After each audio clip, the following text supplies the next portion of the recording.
Are there subjects that you just simply avoid because you're afraid you're going to mess it up? Well, today we're having that uncomfortable conversation on today's episode of Coffee with Tea.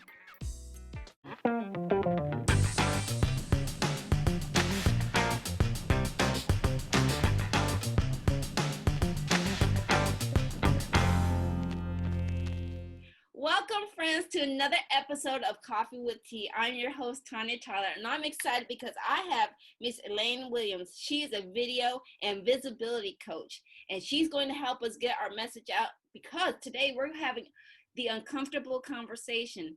So, Miss Elaine, tell us, what is a video and visibility coach? Okay, well, hi, Tanya. Thank you so much for having me. Can I call you T? Yes, is that okay? yes. Okay. I have a friend who's a Dr. Denise Dennis, so I just call her D because I'm like, that is too, I can't. So, well, it's funny because I think like so many, you've shared a little bit of your story, how you've evolved. And I thought I was going to be a speaker coach because that's what I've done for 15 years and I've been performing my whole life. And then I realized that's when Facebook Live was coming out, people were like even more scared of live video because it's like, ah. And then what I came to realize as I worked with more and more people, that everybody has what I call a visibility block. We all have our comfort zones. But, if Oprah called and said, can you be on my thing tomorrow? I would be freaked. Most of us would be like, oh my God, right? So whenever you get to the next level, that's when imposter syndrome shows up again too, right? And I'm sorry about the bird. He was underlining what I just said. Make sure you heard that. Never a dull moment with video, right? But so what I realized is I was teaching camera skills 101. Here's the warm-ups, here's the lighting, the angle. But most people have an inner block, and I think it's part of our DNA. In the old days, if you stood up boldly in the tribe and you stood up and spoke and people didn't agree with you, you could get kicked out of the tribe. And right. We've had various forms of that, and unfortunately still do. And so I think that's one reason people have that fear of speaking in public. There is a vulnerability. And, I've been performing my whole life, and yet sometimes after I've been giving and teaching, I'll have that feeling of like, because I don't get the applause like when I'm doing comedy, right? So it's that feeling of like, oh my God, I just shared my soul. It can feel really weird. So I help people learn how to deal with that, because I used to go to auditions all the time and you never get response. So you have to learn how to create closure for yourself. So that's part of what I do with my training, is some inside tips to, help you feel like, okay, I just bared my soul. I was vulnerable. I was authentic. How can I now take care of myself? There's so many things that go into it. Right. And I know with all the stuff that's going on today, when we connected today, we were really talking about, because your company is called Capture the Crowd, right? Captivate the Crowd. Captivate the Crowd. And so you stand out to me because we were talking about doing our pre-call interview, and you were willing to have this uncomfortable conversation. So it sort of really goes into really what you do coaching wise and being able to talk about these things like now. So it's like, we're talking about the racist, or I should say the injustice that's being portrayed out there today. So you brought a perspective to me that I never even thought about, and I can't explain from your perspective, but would you be willing to share a little bit more about how we came to this conclusion that we were going to talk about the uncomfortable conversation, and what is it? Absolutely, and thank you so much, for having me and for being a safe space, because I preach be authentic, be vulnerable, and it takes courage.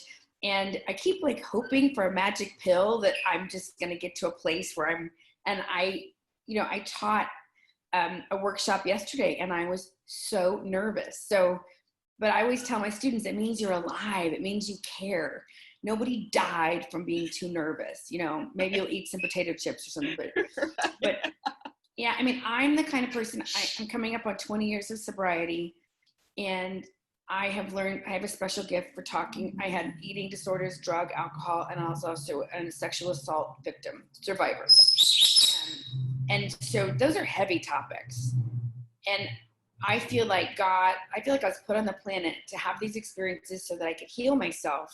And because I'm such a strong person, because of what I went through with my childhood and my family, that because I could share my story, I could hopefully then help others to heal their lives. Because, you know, the stats are crazy. 1 out of every 3 women are assaulted, 1 out of every 6 men, and they don't talk about it. So anyway, so I've always been interested in having challenging conversations.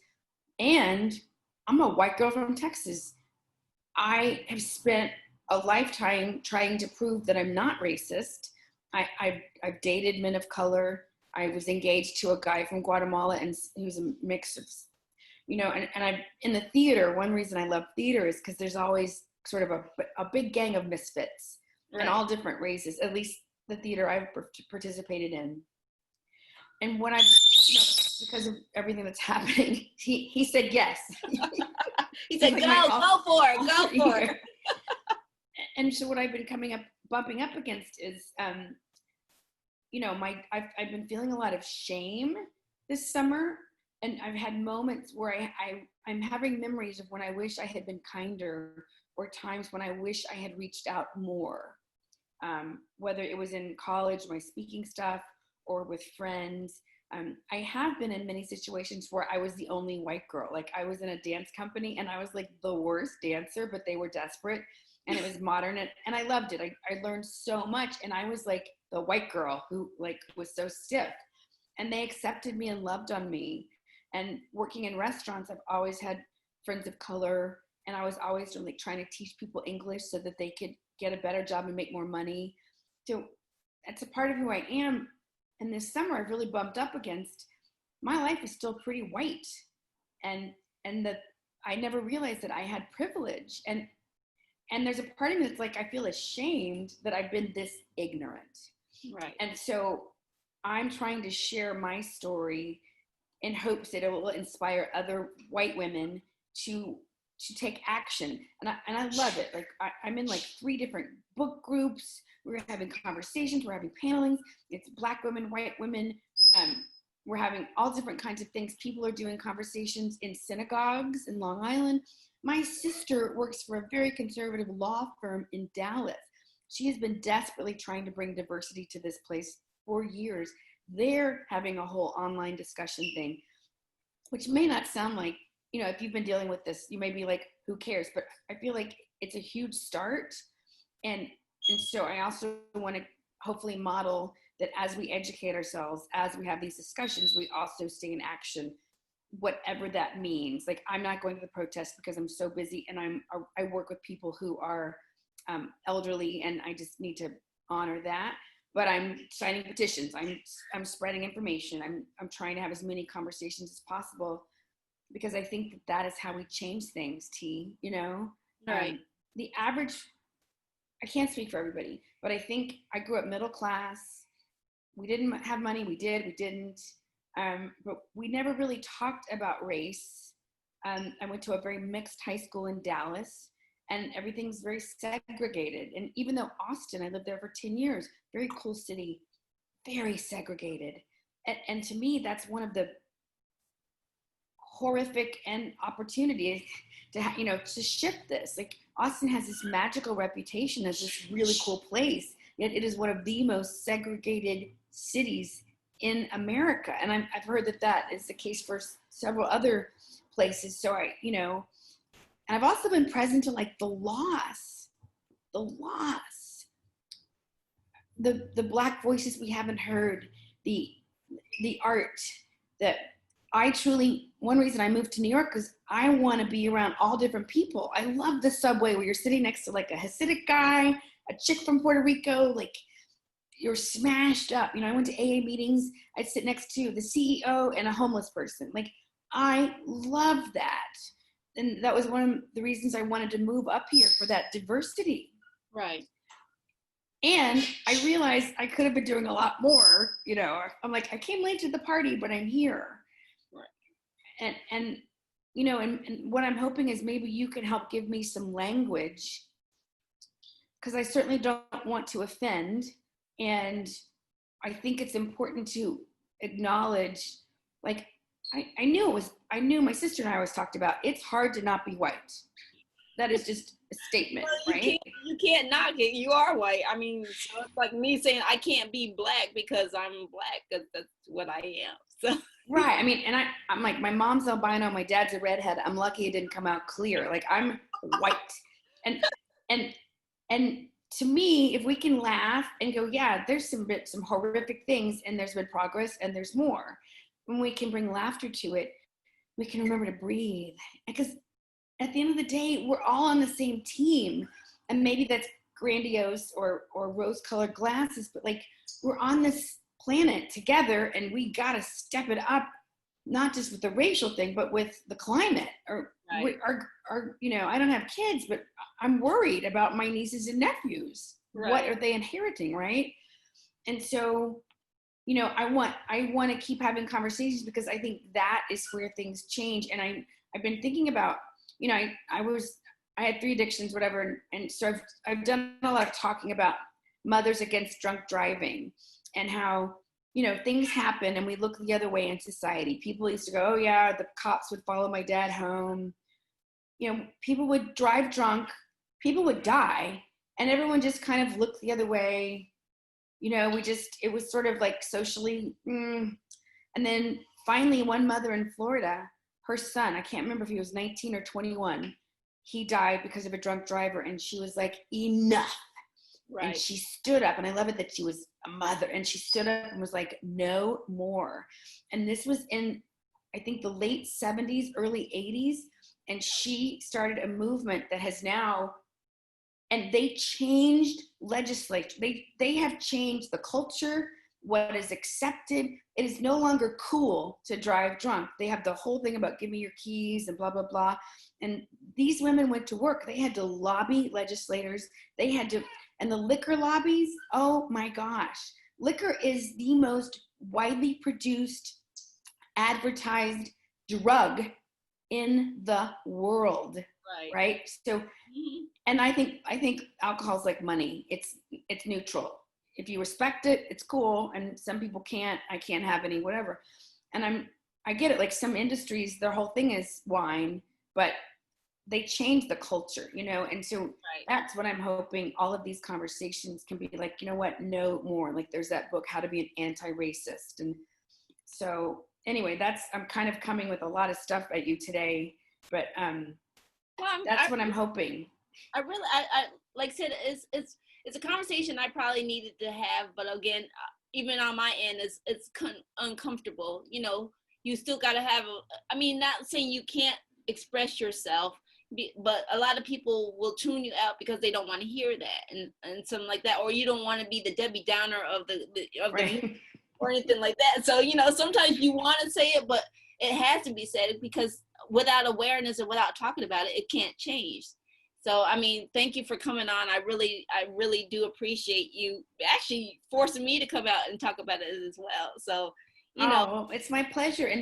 And you know, to me, I'm sorry, I relate things to addiction, because that's, you know, I've been speaking on for 20 years, but like, there was all this stigma, right? Yeah.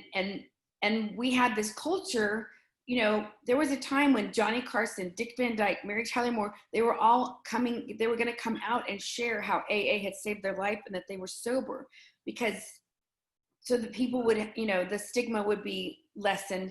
And then the war on drugs came, and all these people went back into the closet. And I think the war on drugs messed so many things up. And so I feel like when we can talk about it and make it safe, and it is such a tense subject, you know, and my cousin did research, and evidently my family at one point had some slaves, and I'm like, that's horrible. Right. You know, but I think we have to talk about this, or it is systemic. It's like if I had cancer and we cut all around my body except where the cancer was, you know, like, we can talk about things. Yes, we need to deal with police brutality, but, you know, I just watched part of 13th again. I watched it a while ago, and I really am starting to see the systemic thing. And I think, you know, we're all human. We're all selfish. It's how we've survived as a species. Like, what's in it for me? What's in it for me? And I think one of the conversations, if we can talk with white people instead of like, just like have them see that it hurts them too. Like, even if you're in a bubble, deep down now, I realize I am in a total bubble.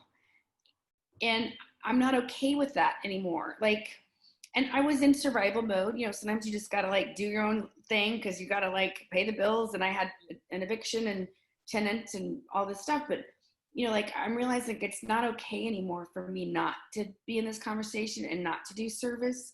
And I have mentored kids at risk, and I have spoken for free at places, but it's like I really want to step up my game. Right. And I want to keep talking about, how I didn't realize racism was as rampant as it was. And of course, I love to blame the orange guy in office. And I realized, unfortunately, this is a whole systemic generational thing. And he's just been like a lightning rod. So, yeah. And so economy's like, I'm trying to educate myself. I'm trying to think what's the next best step. I used to try to call people African-American. Now I'm saying Black because I think that's like the better way to do it. Well, yeah, that's what I heard. I even educated myself because like not all people of color are from Africa. So right, it makes sense, Yes. And also I'll share this with you. So one of my dearest friends, David Burton, he was my mentor in Toastmasters. He was a Black man and beautiful spirit, inside and out. The first time I saw him speak, I was like, honey, I wanted to throw my panties at you. Like, he had this charisma and heart, and it was so interesting because he was really good at coaching other people. And he was in commercial real estate on the Upper East Side of Manhattan, which is like lily white. And they put him there because they thought he would fail, and he kicked ass. Like, he's amazing. And so he's hired me to help him build his coaching business. And so he's having all these conversations, and he shared with me that his Black friends didn't like him because they said he was too white. He was a Toby. Yeah. And so I really get, like, there's so many layers of stuff here, right? Yes, it is. Because I faced that as well. Because we can have racism amongst our own people too. So right, and I think, from a spiritual point of view, I feel like it's ego, easing God out, right? And it's that other, it's the tribal, and it's the fear. And so when we can choose love and go, what if there's abundance? What if we just need to knock all these systems down and rebuild them from a different conscious place? With all due respect to white men, woo, they have the patriarchy. Holy shit, Jesus. I mean, and I'm very spiritual. And like, I was on a phone call this morning, and my accountability buddy was like, well, what's your relationship with God and what he, and I said, you know what? I can't hear the he. I can't do it. Right. I cannot do it. I love God. I love universe, goddess, power, but I cannot hear Lord and he one more minute. And I bet you, That's so a whole other conversation as well. Yeah, she's like, don't go there. Like, that's a one-woman show. That's another 20-minute conversation. We can. It is. Right. So, and I'm trying to like read and learn and watch and listen and try to guide my middle-aged white lady friends. And I'm just trying to share, because my new VA is Black, and she's amazing. And we had just started with George Floyd, and I said, I'm really hesitant, but I feel moved to say this. And we just had such a cool conversation. And then like, I went to the UPS store. Now, I live alone. I'm very connected emotionally, but I have not had a hug since March 8th. And I've been super careful because I take care of an older person, and, so I went to the UPS store, and it was like my first outing in weeks. And all 4 gentlemen working there were young Black men. And everybody's on, people are waiting outside in line. And this one guy was helping me because I was getting a box. And I was scared, T, but I said, how you doing? And he goes, I'm hanging And I thought it was a really cool conversation. I asked where he grew up and where he lived now, and he lives in Bloomfield. And I said, I'm worried that people are going to say, where have you been? And he's like, you know what? I'm just happy you're saying something now. Right. And I get choked up because he was so graceful with me. And that has been my experience over and over and over with my experiences of Black and brown people. And I'm sorry if that's not the correct term. I try to keep up. I was so moved by his grace and his willingness to kind of like, we're both like in masks at the UPS store, but we had like this humanity, this moment. And then one of his other coworkers kind of came in, and when I was leaving, they both gave me their cards. And I don't know why. Like, I see you and you see me. And I don't know why, I just, every time I tell that story, I just get so choked up. Part of it is I'm polite, but who I am is sort of like this impatient middle-aged woman who's like, okay, great, thanks. Can you help me do this thing? Okay, please, thank you. Like, I say please and thank you, but really who I'm being is impatient right. White woman. And not like I'm a superior, but just like, God, I gotta get shit done. I gotta get stuff done. So I go into masculine, go make it happen. 20 things on, but that costs me. And then I'm being not as nice as I can be. People, like, I lose my humanity and they lose their humanity, Right. So, and I'm worried that people are going to be like, okay, Elaine, one conversation and you got a business card. But for me, it was just it felt scary. W. Kamau Bell says, all my white friends are freaking out. And he's like, we're so scared we're going to make a mistake. He's like, you are going to make mistakes, but do it anyway. Come do the work with us. Right. So that's what it is. That's what I'm doing. I've always been led by my heart, T. Oops. Okay, sorry. You were saying that's what it is, moving from your heart. I think, like I said, you hit the head on the nail. Is people just want to be seen, and same thing with Black people. We just want to be seen. White people just want to be seen. We just want to be heard. And so, like I said, the conversation is what's going to get get it going. And like I said, sometimes people have to realize that we're more alike than we are different. It may be a different skin tone, but you can feel jealousy. I can feel jealousy the same way. It's just in different body spirits, and our experience is going to be the different factors. So you having a conversation and just acknowledging that you see them, that's really what we just want to be acknowledged. We just want to be seen, just like everybody else, not just by the color of our skin. It's so true. Our personality. Yeah, and human to human. I started a yoga practice about 12 years ago, and I'm so grateful because I feel like if you're sensitive at all, we walk around and we get stuff, and we take on other people's stuff, and I'm walking around with all this stuff that's not even mine. Energy work, but I love to go to yoga and sweat it out. And it's like a daily ritual almost, because I believe that, yes, I think our cultures change the way we think, but deep down, I believe humans, we want to love and be loved. We want to know that our life made a difference here. Unfortunately, a lot of people are still in survival, right? A lot of people are just hanging on, working on food, clothing, shelter. And then the rest of us, we have some tremendous opportunities here. And I think the definition of success, I used to think, oh, well, it's a nice house with nice stuff, right, and I'll be able to finally have a dinner party. Like that was I don't need a mansion. I'd rather have lots of small houses, other places or something. Right. But I always thought like that was, quote, one of the definitions of success that we see in the magazines, whatever. But I've been realizing there's the opioid crisis, right? And then there's so many people who are like alone in these huge houses, and they're lonely and depressed. And I'm like, maybe we're not designed, maybe we're supposed to live communally. Maybe, maybe we're supposed to keep learning from the indigenous people and from other places, like in Sweden or Norway, they have a thing where families have their own like bedroom wing and bathroom, but then everybody comes in the kitchen, dining and living there.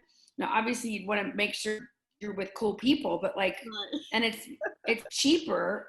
I don't know. Like, and because I'm, I have a boyfriend, but we're not going to move in together. So I'm like, I may end up becoming like a Golden Girls house, you know, with other cool women. I mean, I don't know.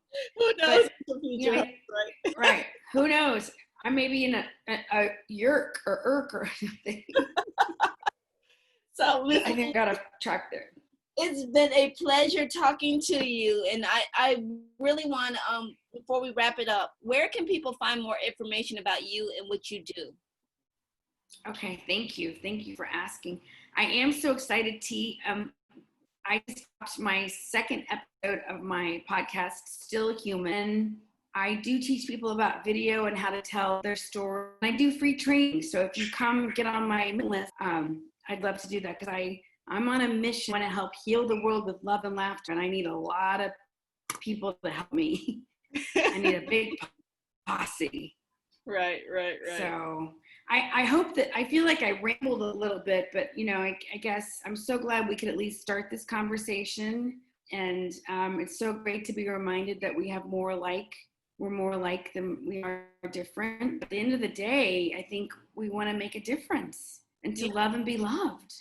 Yeah, I want to be seen. Like I said, I just want to be seen. And so that's a really kind of a reason why I created the podcast, because we have stories. We all have stories. You don't have to be famous to have a story, you know? So thank you for coming on and thank you for sharing your story. And so, like I said, we had a little bit of an audio problem, but I will make sure that we have all the links to Elaine and stuff in the comments. So I thank you for being on. I really do appreciate it. Oh, thank you, T. You have such a beautiful smile and energy. And when we get organized, I want you to come on ours for sure. We haven't graduated to guests yet. I would be honored. And I also want to thank for those who checked in. Feedback is always welcome. Email me if you have any guest or show ideas. Links, it will be posted in the comments. And like I said, we had a few audio issues, but we'll get you the information that you need. Please like, share, and subscribe. And remember, take things in stride, go with the flow, and create your own path. And again, thank you, Elaine, for being here. It was an honor. And thank you, T. And everyone who tuned in, thank you for tuning in to this episode of Coffee with T. And we'll see you back here next time. All right. Have a great day. Share with us. What was one of your takeaways from today's show? Post your answers in the comments.